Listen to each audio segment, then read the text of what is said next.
Good morning, students. In previous three videos, I have taught you about the chapter Reconstitution of Partnership. In this chapter, in first video, we have studied about gaining ratio and sacrificing ratio. In second chapter, we have studied about adjustment regarding goodwill, how we will do the accounting treatment of goodwill in case of reconstitution of partnership. In third video, I have taught you about adjustment regarding accumulated profits, reserves, and accumulated losses in case of reconstitution of a partnership. Today, we are taking our next topic, that is adjustment of gains or profits or loss arising from the revaluation of assets and liabilities and reassessment of liabilities at the reconstitution of partnership. It means when there is a reconstitution among the partners and there is any change in value of assets or liabilities, or this change may result in some profit or loss to the partner, what will be the treatment and how it will be dealt. हम आज ये chapter topic discuss करेंगे।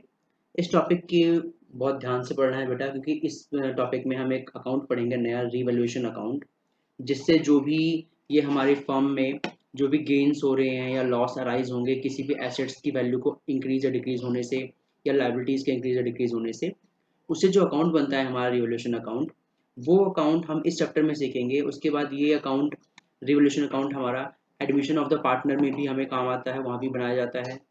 फिर retirement और death of the partner, वहाँ भी account बनता है और सिमिलर नेचर से ही बनता है। तो अगर रिवैल्यूएशन हम यहाँ समझ लेते हैं तो हमारे लिए बेटर होगा। दूसरी चीज़ और है, कई बार हम इस चैप्टर में revaluation account, partners capital account और बैलेंस शीट की प्रैक्टिस नहीं करते, ये मानते हुए कि भाई ज़्यादातर जो बड़ा क्वेश्चन है 8 मार्क्स का, वो या तो एडमिशन में से आता है या रिटायरमेंट में से या डेथ में से। बट सीबीएसई में एक बार ऐसा भी था कि उन्होंने इस चैप्टर का ही एक क्वेश्चन दिया था जिसमें आपको रिवैल्यूएशन बनाना था, पार्टनर्स कैपिटल अकाउंट बनाना था और बैलेंस शीट बनानी थी। Some students at that time says कि इसमें तो कोई एडमिशन नहीं हो रहा, इसमें रिटायरमेंट नहीं हो रहा, तो इसमें रिवैल्यूएशन कैसे बनेगा। तो ऐसा नहीं है, पहले हमें समझना है रिवैल्यूएशन बनता कब है। रिवैल्यूएशन हमारा बनता है at the time of reconstitution of partnership. जब पार्टनरशिप का रिकॉन्स्टिट्यूशन होता है तब हम रिवैल्यूएशन अकाउंट बनाते हैं। ऐसा नहीं है कि सिर्फ एडमिशन या रिटायरमेंट या डेथ पे होता है। रिकॉन्स्टिट्यूशन आपको पता है, अगर पार्टनर्स में प्रॉफिट शेयरिंग रेशियो चेंज हो जाए तो भी होता है, दो फॉर्म्स आपस में मिल जाए यानी अमलगमेशन ऑफ पार्टनरशिप फॉर्म्स हो जाए तो भी उसे हम रिकॉन्स्टिट्यूशन कहते हैं। तो इन सभी केसेस में हमारा रिवैल्यूएशन अकाउंट बनता है। अब ये क्या अकाउंट है, ये क्या इंडिकेट करता है, कैसे इसको देखेंगे वो हम इसमें देखते हैं। तो हमारा जो टॉपिक है, इस टॉपिक के बारे में हम देखें, when there is change in profit sharing ratio. अब जब भी प्रॉफिट शेयरिंग रेशियो चेंज हो, चाहे वो किसी भी वजह से हो, चाहे वो पार्टनर्स अपने प्रॉफिट शेयरिंग रेशियो को अपने विलिंगली चेंज कर लें, एडमिशन की वजह से चेंज हो जाए, रिटायरमेंट की वजह से चेंज हो जाए, डेथ की वजह से चेंज हो जाए, अमलगमेशन हो जाए, जो भी रीजन हो, तो when there is change in profit sharing ratio of existing partners, assets and liabilities of the firm may also be revalued, उसे भी हम revalue करते हैं, since realizable or actual value of assets and the liabilities may be different from the value appearing in balance sheet। हो सकता है कि हम ज़्यादातर हिस्टोरिकल कॉस्ट कंसेप्ट फॉलो करते हैं। As per historical cost concept, कि अगर आपने एक बिल्डिंग मान लिया हमने 5 लाख में परचेज कर ली थी, तो हम अपने फर्म के अकाउंट में बैलेंस शीट में से 5 लाख का ही शो करेंगे। लेकिन हो सकता है ड्यू टू टाइम पीरियड, हमें पता है जो बिल्डिंग्स हैं या प्रॉपर्टी है, प्रॉपर्टी के रेट बढ़ जाते हैं नॉर्मली। तो 5 लाख का हमने परचेज किया था, आज की डेट में उसकी वैल्यू 7 लाख हो रखी है, लेकिन due to historical cost concept हम उसे 5 लाख का ही दिखा रहे हैं। तब ये जो 2 लाख का बेनिफिट हो रहा है भाई, फर्म अगर फर्म आज के डेट में उस बिल्डिंग को बेचे तो उसे 7 लाख रुपीज मिलेंगे। जो 2 लाख का बेनिफिट है, ऑब्वियस सी बात है जो पार्टनर्स हैं उन्हीं को मिलना चाहिए। तो इसीलिए जब भी प्रॉफिट शेयरिंग रेशियो चेंज होता है तो हम ये जो वैल्यूज चेंज होती हैं, चाहे आपकी एसेट्स की वैल्यू चेंज हो या लाइबिलिटीज की वैल्यू चेंज हो, उसे भी एडजस्ट करते हैं ताकि उस चेंज की वजह से जो भी प्रॉफिट हो रहा है या गेन हो रहा है वो भी पार्टनर्स को उनके ओल्ड रेशियो में मिल जाए। ताकि क्योंकि रेशियो चेंज होने के बाद नई फर्म या नया जो आपका कॉन्स्टिट्यूशन है उसके अकॉर्डिंग आपके जितने भी फ्यूचर बेनिफिट्स होंगे, लॉसेस होंगे, वो न्यू रेशियो में डिवाइड होंगे। इसीलिए हमें जो भी एसेट्स या लाइबिलिटीज का रिवैल्यूएशन से लॉस या गेन होता है उसे हम एडजस्ट करते हैं। इसके बाद है revaluation of assets and liabilities become necessary. ये बहुत ज़रूरी होता है, क्यों? Because the change in value of assets and liabilities belongs to period prior to change in profit sharing ratio. यानी जो ये चेंज है कि हमने 5 लाख की एसेट्स ली थी वो अब 7 लाख की हो गई, कोई लायबिलिटी थी वो 50,000 की थी लेकिन अब उसे 60,000 देने पड़ेंगे ड्यू टू एनी रीजन, तो वो जो बिलोंग करता है वो ऐसे पीरियड को बिलोंग करता है जब प्रॉफिट शेयरिंग रेशो चेंज नहीं था। इसीलिए जो भी रीवैल्यूएशन हम एसेट्स की या रीअसेसमेंट ऑफ लायबिलिटी करते हैं तो उसमें जो भी चेंजेस आते हैं उसे हम पार्टनर्स में ओल्ड रेशो में डिवाइड कर देते हैं। Hence any gain or any loss arising on revaluation must be shared in their profit sharing ratio by the partners. For this purpose revaluation account is prepared. इसके लिए हम क्या करते हैं, revaluation account बनाते हैं। तो revaluation account कैसे बनाते हैं इसकी हम एंट्रीज भी देखेंगे और अकाउंट भी देखेंगे कैसे बनता है। बाय नेचर एक बार पढ़ लेते हैं रिवोल्यूशन अकाउंट क्या होता है, इसका नेचर वगैरह क्या है, क्योंकि कई बार एग्जाम में वन मार्केट में क्वेश्चन आ जाता है। By nature this is a nominal account. Revolution account is a nominal nature account जो सिर्फ इसलिए बनाया जाता है ताकि जो एसेट्स या लायबिलिटीज में वैल्यूज चेंज हो रही हैं उससे फर्म को या पार्टनर्स को कितना गेन हुआ या लॉस हुआ। तो it is a nominal in nature and in case there is a loss due to revaluation of assets and liability. ऐसा नहीं कि हमेशा प्रॉफिट है, बाई चांस लॉस भी हो रहा है, रिवैल्यूएशन अकाउंट को हम डेबिट करेंगे। If revaluation result in profit then this account will be created. अगर इसमें प्रॉफिट आ रहा है तो हम इस अकाउंट को क्रिएट कर देंगे। फर्दर देखते हैं कि इसकी हम एंट्रीज कैसे करेंगे। Following entries are passed for valuation of for the purpose of revaluation. Revaluation में हम कुछ एंट्रीज करते हैं। अब वो एंट्री करने से पहले, एंट्री जानने से पहले हम थोड़ा सा एक बेसिक समझ लें कि हमारी जो एसेट्स होती हैं उनका जो बैलेंस है उसका बैलेंस होता है डेबिट बैलेंस, ये सभी को पता होगा। और जो हमारी लायबिलिटीज है का हमारा बैलेंस जो है वो होता है क्रेडिट बैलेंस। तो अगर हमारी एसेट्स जो इसका डेबिट बैलेंस है, जैसे मान लिया हमने बिल्डिंग हमारी 5 लाख की थी, अब उसकी वैल्यू 7 लाख हो गई है, तो 2 लाख वैल्यू इंक्रीज हो गई है किसकी, बिल्डिंग की।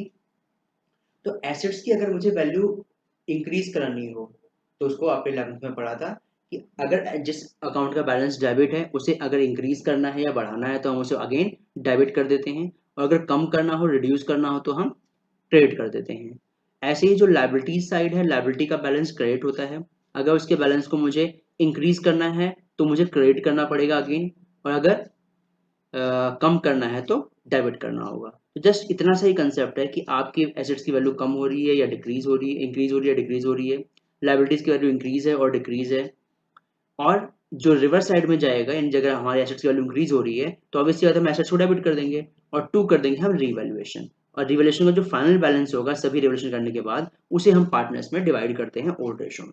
अब एंट्रीज देखते हैं कैसे होगा। पहला है for decrease in value of assets.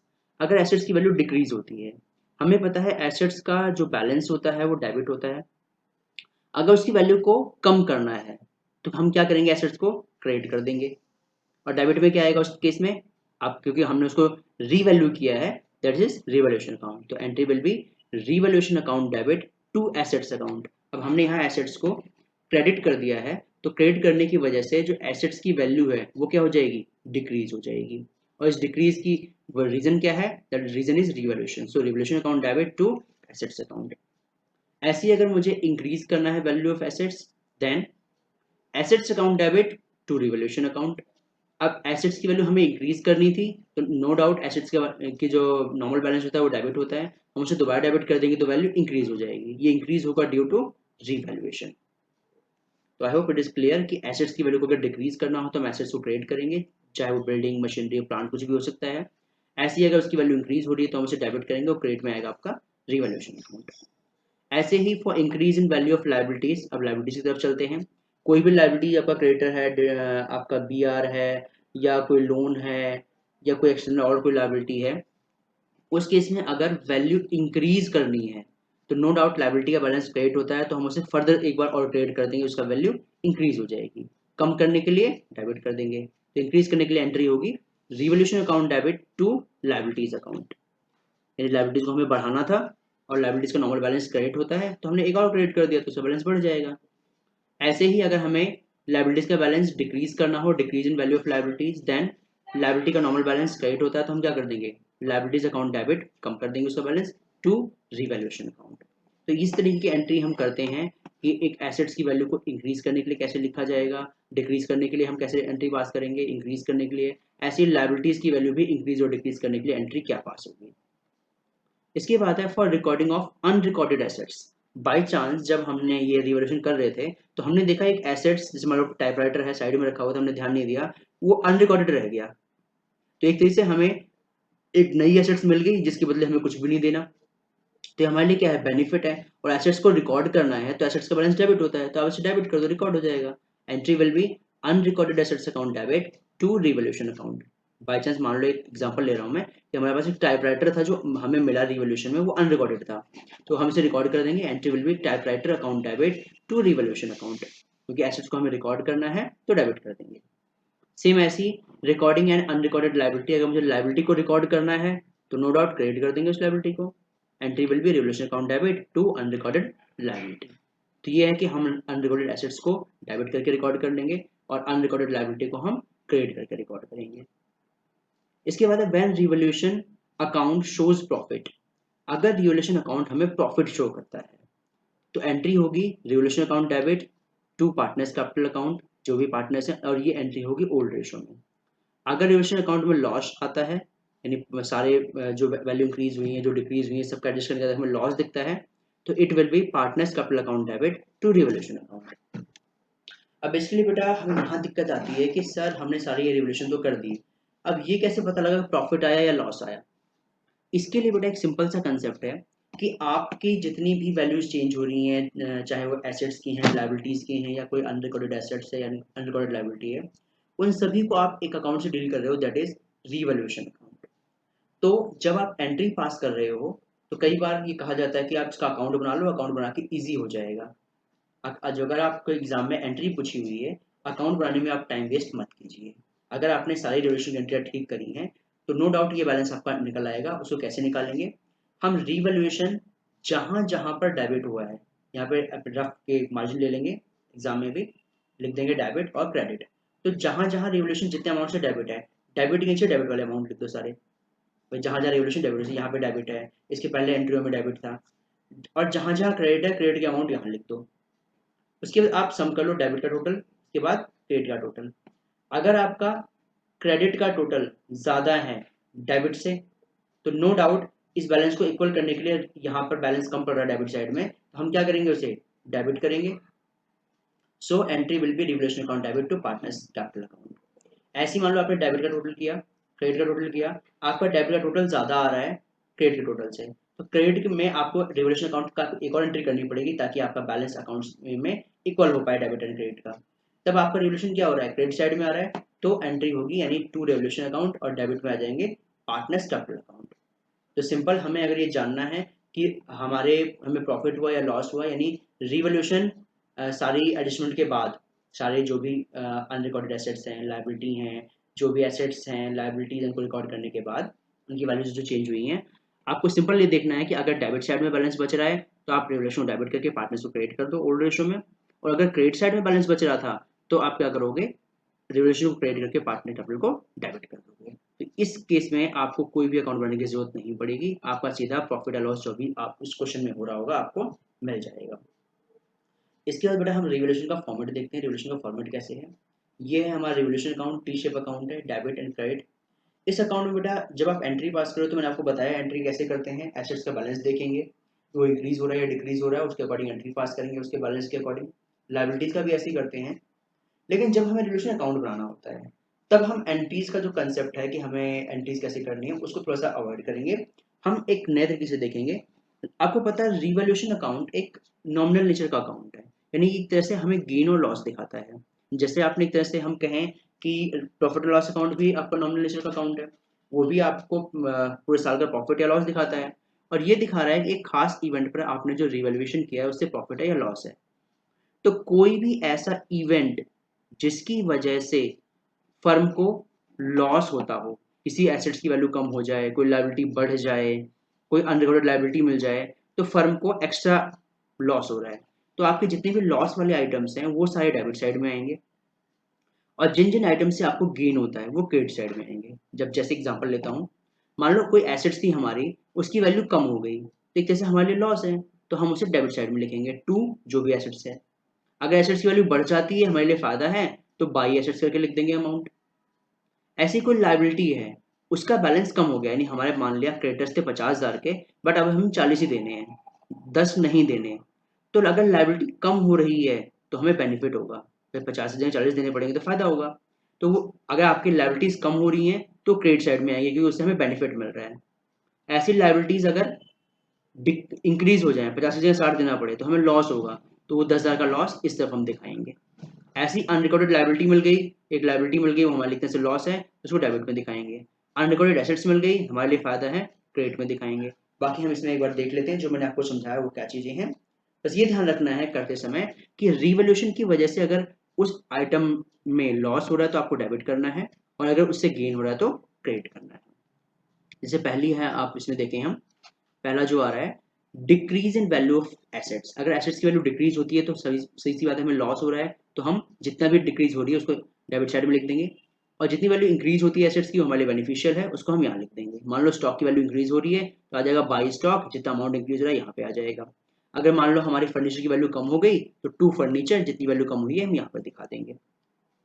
ऐसे ही अगला जो है हमारा, increase in value of liabilities. अगर लाइबिलिटीज की वैल्यू इंक्रीज होती है तो एक तरीके से हमारे लॉस है। अगर हमारे पास कोई 50,000 की लाइबिलिटी है, अब हमें 60 देना पड़ेगा, तो 10,000 का हमें लॉस है, तो 10,000 का लॉस यहाँ दिखा देंगे। ऐसी कोई लाइबिलिटी है, मान लो 50 की थी, अब हमें 45 ही देने हैं, तो 5 का एक जैसे हमें इनकम हो गई, तो हम यहाँ पे दिखा देंगे 5,000। ऐसी ही अनरिकॉर्डेड लाइबिलिटी है तो ये हमारे लॉस होती है, डेबिट साइड में आ जाएगी। अनरिकॉर्डेड एसेट्स है तो वो क्रेडिट साइड में आ जाएगा। इसके बाद है, अब ये जो एंट्री आई है, इन दोनों से कोई एक ही एंट्री होगी, या तो हमें पूरे रिवोल्यूशन पे प्रॉफिट ही मिलेगा या पूरे रिवोल्यूशन पे लॉस ही मिलेगा। अगर आपका इस एंट्री अगर नहीं है, आपकी क्रेडिट साइड डेबिट के, यानी यहाँ तक आपका जो क्रेडिट का टोटल है वो डेबिट के टोटल से ज़्यादा है, तो आपको प्रॉफिट मिलेगा। ऐसे ही अगर आपको डेबिट का टोटल क्रेडिट से ज़्यादा है तो आपको लॉस मिलेगा। तो इन दोनों से कोई एक ही एंट्री पास होगी। अगर प्रॉफिट हो रहा है तो to profit on revaluation transfer to partners capital account in old ratio. ऐसे अगर लॉस हो गया रिवोल्यूशन पे तो कोई बात नहीं, बाय लॉस रिवोल्यूशन अकाउंट हम ट्रांसफर कर देंगे पार्टनर से कैपिटल अकाउंट में। तो ये है बेटा रिवोल्यूशन अकाउंट क्या होता है, हम कैसे बनाते हैं, और उसमें एंट्रीज किस तरीके से की जाती हैं। नो डाउट जो आपने जर्नल एंट्री करी थी उसी की लेजर पोस्टिंग ही है आपका रिवोल्यूशन अकाउंट। बट एग्जाम में हमें थोड़ा सा टाइम कम होता है, तो हम बहुत ज़्यादा उतना वर्क थिंक आउट ना करके हम अगर प्रैक्टिस करें तो ज़्यादा बेटर होगा कि सिर्फ एंट्री करनी हो तो कैसे क्या माइंड में लेके करना है क्वेश्चन, और अगर रिवोल्यूशन अकाउंट बनाना है तो कैसे करेंगे। इसके बाद हम एक इलस्ट्रेशन लेते हैं, ताकि जो हमने आज सीखा है रिवोल्यूशन अकाउंट उसे कैसे करेंगे। या इस क्वेश्चन में हम पूरा क्वेश्चन सॉल्व करेंगे कि एक बैलेंस शीट थी, पार्टनर से अपना रेशो चेंज किया, कई एसेट्स में चेंज आ रहा है, तो उसकी वजह से हमारा रिवोल्यूशन अकाउंट कैसे बनेगा। और रिवोल्यूशन अकाउंट का जो बैलेंस है प्रॉफिट एंड लॉस हम पार्टनर्स कैपिटल अकाउंट में ट्रांसफर करते हैं, पार्टनर्स कैपिटल अकाउंट में कैसे एंट्री होगी, और लास्ट में अगर रेशो चेंज हो गया है तो नई बैलेंस शीट हमारी कैसी बनेगी, वो सब हम इस क्वेश्चन में देखेंगे। क्वेश्चन है हमारा, Piyush, Pooja and Praveen partner in ratio 3:3:2। Balance sheet जो उनकी 31 मार्च 20 की है वो आपको ये गिवन है। सन्ड्री क्रेडिटर्स 48,000, बैंक लोन दे रखा है, तो तीनों पार्टनर्स की कैपिटल दे रखी है, कैश एट बैंक गिवन है हमें, सन्ड्री डेटर्स गिवन है, मशीनरी, बिल्डिंग एंड स्टॉक। अब आगे देखते हैं, partner decide from 1 April 20 they would share profit and loss in 4:3:2, यानी अर्लियर इनका रेशो था 3:3:2, अब इनका रेशो होगा 4:3:2। इट वॉज एग्रीड दैट, और ये एग्री हुए हैं that stock be valuated at 2 lakh. Stock की वैल्यू कितनी करेंगे हम, 2,20,000, और पहले कितनी वैल्यू है, 240 की वैल्यू पहले से है। अब हमने एग्री हुए हैं कि इसकी वैल्यू 220 करनी है, तो सही मायने में एसेट्स की वैल्यू कम हो रही है, हमारे लिए लॉस है। इसके बाद machinery to be depreciated at 10%, machinery को 10% डेप्रिशिएट करना है। अब मशीनरी को 10% डेप्रिशिएट करेंगे यानी वैल्यू कम करेंगे तो हमारे लिए लॉस है ये भी। अब provision for doubtful debts is to be made on debtors. अभी तक हमारे पास कोई डेटर का प्रोविजन नहीं है, अब हमें 5% डेटर का प्रोविजन बनाना है। अब प्रोविजन बना रहे हैं, ये भी हमारे लिए लॉस है, तो डेटर का 5% निकाल के हम रिवोल्यूशन के डेबिट साइड में लिख देंगे। Building to be appreciated by 20%, building को हमें 20% से अप्रिशिएट करना है, तो जो भी बिल्डिंग है हमारी उसका 20% हम क्या कर देंगे, अप्रिशिएट कर देंगे, यानी क्रेडिट साइड में कर देंगे। A liability of 5,000 including included in sundry creditors is not likely to arise। यानी 5,000 रुपये हमारे सन्ड्री क्रेडिटर्स में इंक्लूड हैं, अब वो अराइज नहीं होंगे, यानी हमें उसे पे करना नहीं है। तो सही मायने में हमें बेनिफिट हो गया। क्रेडिट साइड में हम सन्ड्री क्रेडिटर्स लिख देंगे, 5,000 हमें कम देने हैं। अब partners agreed that revised value are to be recorded in books, जो वैल्यू रिवाइज होंगी उसे हमें बुक्स में रिकॉर्ड करना है। And you are required to prepare journal, आपको जनरल एंट्री करनी है, रिवोल्यूशन अकाउंट बनाना है, पार्टनर्स कैपिटल बनाना है और रिवाइज बैलेंस शीट बनानी है। अब यहाँ पे एग्जाम में बड़ा जो क्वेश्चन आता है वो आपसे जनरल एंट्री, बैलेंस शीट ये पूछता है, या फिर आपसे revolution account, partners capital account और बैलेंस शीट ये पूछता है। लेकिन हम ये देख रहे हैं कि हमारे पास हमें सारी चीज़ें सीखनी है, तो मैंने इसीलिए इस क्वेश्चन में सारी चीज़ें ली हुई हैं। कैसे करेंगे हम, कि हम जनरल कैसे बनाएंगे, ऐसे ही रिवोल्यूशन अकाउंट कैसे बनाएंगे, और ऐसे ही पार्टनर्स कैपिटल अकाउंट और बैलेंस शीट किस तरीके से बनाएंगे। आगे हम चलें, जनरल देखते हैं कैसे बनेगा। जनरल के लिए एक बार क्वेश्चन दोबारा देख लें। हमारे पास जो स्टॉक की वैल्यू चेंज हो रही है इसे देखना है, कैसे हम इसकी एंट्री करेंगे। इसके बाद मशीनरी की वैल्यू को देखना है, हम कैसे एडिट करेंगे। प्रोविजंस में देखना है और बिल्डिंग्स में देखना है, और साथ ही क्रेडिटर्स में भी देखना है। हम अगर देखें, स्टॉक की वैल्यू 20,000 कम करनी है। सिंस स्टॉक का जो बैलेंस है वो डेबिट होता है, कम करने के लिए हम इसको क्या कर देंगे, क्रेडिट कर देंगे। तो entry will be revaluation account debit, मैंने यहाँ कंबाइन कर दिया है, to stock account, to machinery account, to provision for doubtful डेब्ट अकाउंट। यानी जिससे मुझे लॉस था वो मैं सारे एक बार में कंबाइन कर दिया। आप कंबाइन एंट्री भी कर सकते हैं, अमाउंट लिख के और टोटल कर दिया। ऐसे ही बिल्डिंग से हमारी वैल्यू बढ़ रही थी तो हमें बेनिफिशियल है वो। ऐसे ही क्रेडिटर्स में हमारे जो हैं वो हमें कम देने थे तो हमारे लिए बेनिफिशियल है। इन दोनों को हम डेबिट करके टू रिवोल्यूशन कर देंगे और कंबाइन आ जाएगा लायबिलिटीज का। यहाँ पे बेटा मैंने कंबाइन एंट्री करी है, इसकी भी और इसकी भी। आप इन्हें अलग अलग भी कर सकते हैं, जैसे रिवोल्यूशन टू स्टॉक पहली एंट्री, दूसरी अगर मशीनरी करनी है तो रिवोल्यूशन टू मशीनरी, तीसरी रिवोल्यूशन टू प्रोविजन, ऐसे ही बिल्डिंग टू रिवोल्यूशन और सिंडिकेटर्स टू प्रोविजन, अलग अलग एंट्रियां हो सकती हैं और आप कंबाइन भी कर सकते हैं। अब बात आती है कि सर हमारे पास प्रॉफिट हुआ या लॉस, तो सिंपल सी बात है, यहाँ पे मैंने ये एंट्री कंबाइन इसलिए करी ताकि हमें वन टाइम में दिख जाए। रिवोल्यूशन जो डेबिट हो रहा है वो टोटल डेबिट है 56,200, और जो रिवोल्यूशन क्रेडिट हुआ उसका टोटल है 85,000। तो हम ये देख रहे हैं क्रेडिट का टोटल ज़्यादा है एज कम्पेयर टू डेबिट, यानी क्रेडिट बैलेंस हमारा रिवोल्यूशन का ज़्यादा है as compare to debit balance. तो डेबिट में कम पड़ रहा है रिवोल्यूशन, तो कोई नहीं, रिवोल्यूशन हम डेबिट में डाल देंगे जितना कम पड़ रहा है, और जो भी है उसे हम पार्टनर्स में ओल्ड रेशियो में डिवाइड कर देंगे। This will be the entry, कि हम ओल्ड रेशियो में कैसे डिवाइड करेंगे। आई थिंक इट इज क्लियर कि एंट्री हम कैसे करेंगे। जैसे अब इसकी हम अकाउंट कैसे बनाएंगे, इसका सेम का हम अकाउंट कैसे बनाएंगे। अकाउंट के लिए हम देखते हैं कि स्टॉक वैल्यू डिक्रीज हो रही है तो हम डेबिट साइड में लिखेंगे, हमें लॉस है। देखते हैं कैसे करेंगे। रिवोल्यूशन अकाउंट, ये रिवोल्यूशन अकाउंट है। स्टॉक की वैल्यू 20,000 कम हो गई थी, हियर इज। मशीनरी जो है उसकी वैल्यू 31,800 कम हुई थी क्योंकि हम डेबिशन लगाया था। प्रोविजन हमने बनाया था 5%, हमारे लॉस है, हम डेबिट कर देंगे इसे।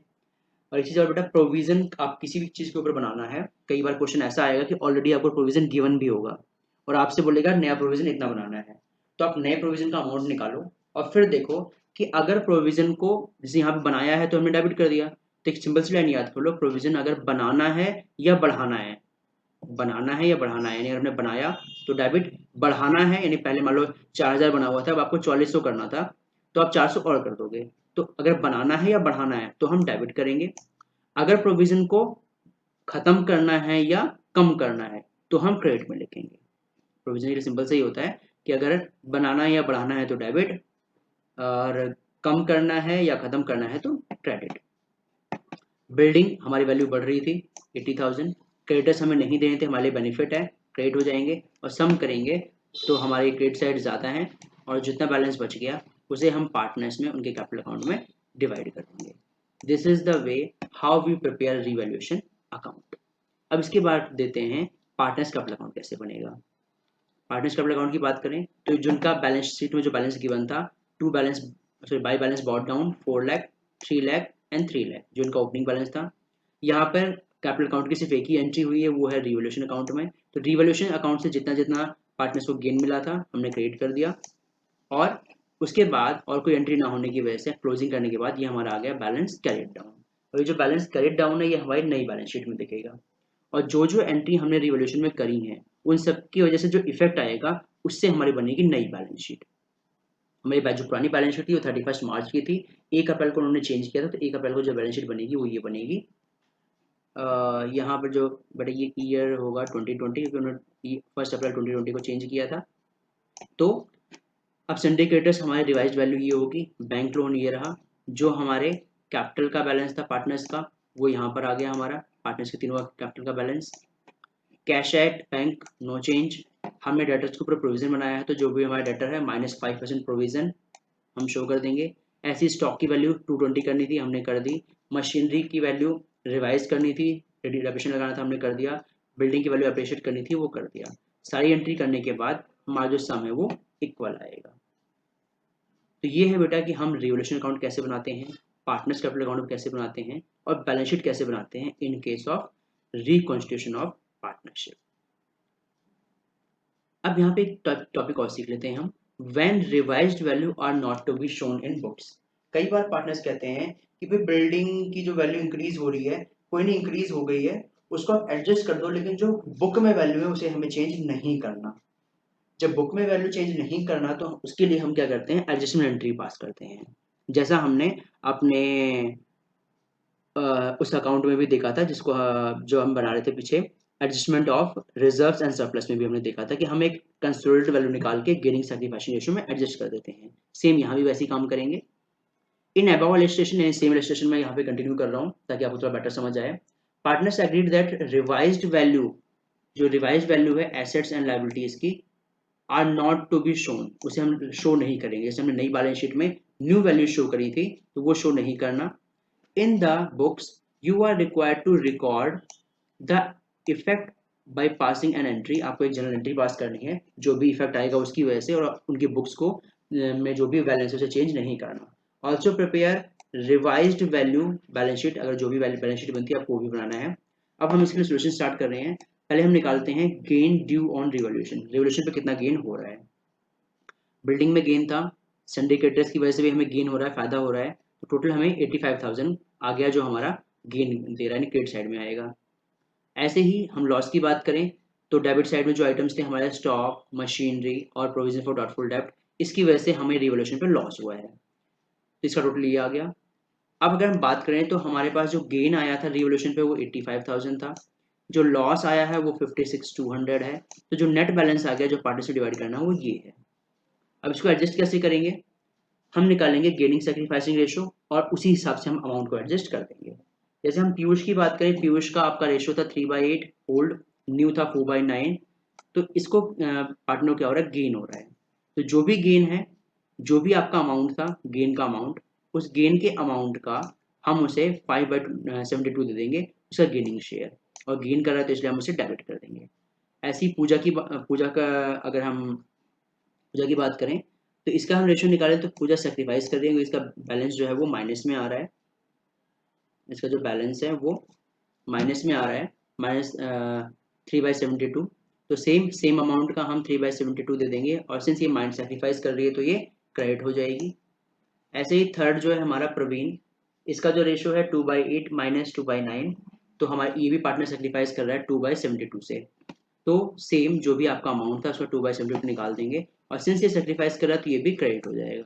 तो एंट्री की बात करें, Piyush capital account debit, to Pooja's capital account, to Praveen capital account, और अमाउंट आपके ये हो जाएंगे। यानी ये रही आपकी entry, Piyush capital account debit 2000, Pooja's capital account 1200 and Praveen 800। Adjustment for profit on revaluation, यानी इस केस में हमने रिवैल्यूएशन अकाउंट नहीं बनाया, जो भी लॉस या गेन हुआ था, टोटल जो नेट इफेक्ट आया था, उस नेट इफेक्ट को ही हमने गेनिंग और सैक्रिफाइसिंग में डिवाइड कर दिया। अगर क्वेश्चन कहता है कि आपको एसेट्स और लायबिलिटीज की वैल्यू को रिवाइज नहीं करना, तो हम इस तरह से करेंगे, और ये हमारी general entry. I think it is clear to all. Partners capital account बनाना है तो यहाँ पर जो आपका ओपनिंग बैलेंस है, अब यहाँ थोड़ा सा रिवैल्यूएशन अकाउंट नहीं बना है तो आपका बैलेंस बॉट डाउन आपका एज यूजुअल आएगा। उसके बाद इस एंट्री की हम पोस्टिंग करेंगे। पीयूष कैपिटल अकाउंट डेबिट, यानी पीयूष का अकाउंट डेबिट हो रहा है, तो पीयूष के डेबिट साइड में क्या क्या आएगा, to Pooja's capital account, to Praveen capital account, तो to Pooja's capital account, to Praveen capital account, और अमाउंट आ जाएगा पूजा के लिए 1200 और प्रवीण के लिए 800।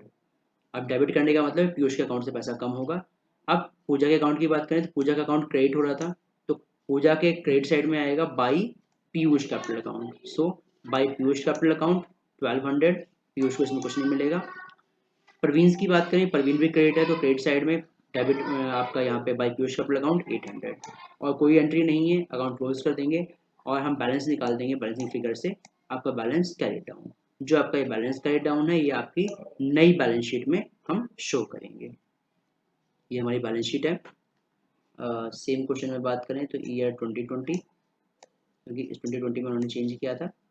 अब यहाँ देखें, कैश की बैलेंस में कोई चेंज नहीं है, डेटर्स में भी कोई चेंज नहीं है, ना कोई प्रोविजन दिख रहा है यहाँ पर, स्टॉक में भी कोई चेंज नहीं है, मशीनरी में भी कोई चेंज नहीं है, बिल्डिंग में भी कोई चेंज नहीं है, ना ही क्रेडिटर में कोई चेंज है, और लोन में तो कोई चेंज था ही नहीं।